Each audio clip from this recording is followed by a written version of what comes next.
All right, so today's piece is Five Pieces for Piano by George Crumb from 1962.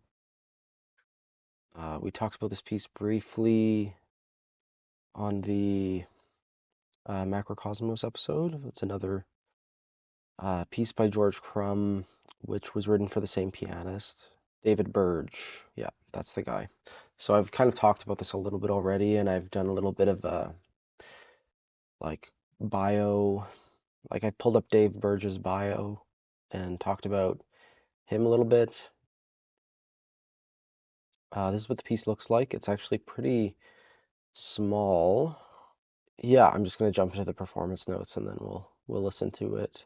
Also, if you want to know more about the composer George Crumb, here's the first George Crumb episode on the channel where I go over his biography. We did that all the way back in the orchestra series. So he has a note on how accidentals work in the piece and also on how to regard the metronome indications. And then he has uh, this, it says it requires special techniques, pizzicato playing, harmonics, um, in order to get the harmonics you want or to reach the correct strings. Because if you think of the inside of a piano, nothing is labeled. There's no black and white keys in there. So um, mark things up basically with bits of tape. I've seen people use like not sticky notes, but those little like plastic things that you use to mark up books, right? They're colorful and that's a useful way to mark up a piano, I think. It doesn't affect the sound of the string that much. Um, I guess what Crumb is assuming here is like you'd be using like painter's tape, maybe, a tape that you can write on the note name. Um, Use a tiny sliver of the same white masking tape or whatever to mark where the harmonics are on the strings. Um, all the harmonics in this are like the ones that sound an octave above, so it's in the exact center of the string. Those pitches are marked with an O here. So here's the sort of list. So all of these pitches from the bottom of the piano up have to be marked just so that you can find them. So and then the ones that have the zero above them, so the D sharp 4, the F4, and the A4, you need to be able to find the first harmonic. It's a lot more straightforward than a lot of Crumb's scores. I think this isn't that elaborate. You can pluck with the fingertip or the fingernail, um, and there's two different indications for that. So the notation he's using for that is a little bit like the same notation you would use for pizzicato strings, like violin, cello. He has like an ordinaro indication, the same way that string players would have ordinaro or normal or maybe even arco. But you're not bowing the piano strings, so there's no reason to say arco. Um, a medium-sized paperclip is needed for one specific effect. Um, I guess it needs to be placed inside the piano strings, but not clipped over top of one. Uh, and then this is one of Crumb's sort of things he always does. I think Stockhausen kind of does the same thing in his Klavierstück.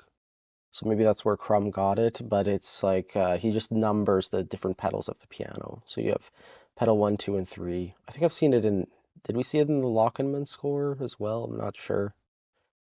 But yeah, it's like a kind of a modernist way of indicating things. Um, and then he has a bunch of different um, like rests. So silently depressed notes are boxed. So I'm not sure if this means square note heads or diamond note heads. Diamond note heads is definitely more common to see for that. Okay, some of the effects may need to be overplayed, so the dynamic you choose to play should be to get the desired effect. It's an interesting point to make because obviously it's going to differ depending on the piano, right? If it's performed in a normal sized hall, the piano should be amplified unless it's like a very intimate space like someone's basement or a practice room, in which case I guess you could just play it as is. Um, and he only indicates one microphone to be placed. We've looked at some other Crumb scores where he has similar indications. I don't know if he asks for two microphones in Eine kleine Mitternacht music. I have a memory that that's what the indication was, but always perform the work in its entirety. Well, clearly these couple of people on YouTube did not read the performance notes and follow that one. He's said similar things in both of the Macrocosmos pieces. He doesn't want them to be excerpted, and I think that's really cool. It should also, like, I would kind of include that if I were to write a performance note like that, I would say, like, audience shouldn't applaud between movements, just because people are you kind of have to hold their hand a little bit. Yeah, so first movement is quasi improvisando. Second movement is Revido molto energico. Third movement is Notturno sempre pizzicato. And then the fourth movement is Revido molto energico again. Fifth piece, Senza misura liberamente. Composed in November 1962, Boulder, Colorado. If you like what you see here, I highly encourage you to click on the link in the description and listen to this piece along with me. It'll only be 10 minutes of your day, and we can reconvene and talk about what we heard.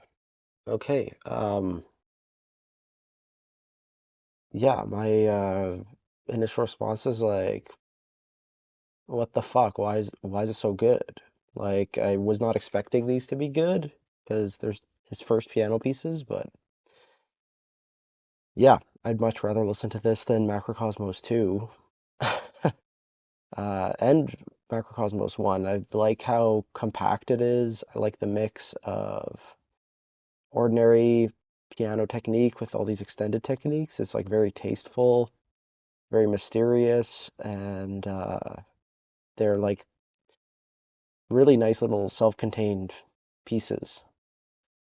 The notation is a little bit cumbersome. I think he kind of perfected that in later pieces. But all the effects are really cool and necessary for the piece. I don't feel like you could remove any of them and have it work. And I love the paperclip effect. I love which by the way was just like holding a paperclip up to the string. I love the harmonics. The movement that's entirely pizzicato, I think is really cool. It reminds me of like, um, I think the Ravel string quartet has a pizzicato movement, right? So it's like playing with that idea, but it of course sounds completely different because it's a piano and um, completely different idiom.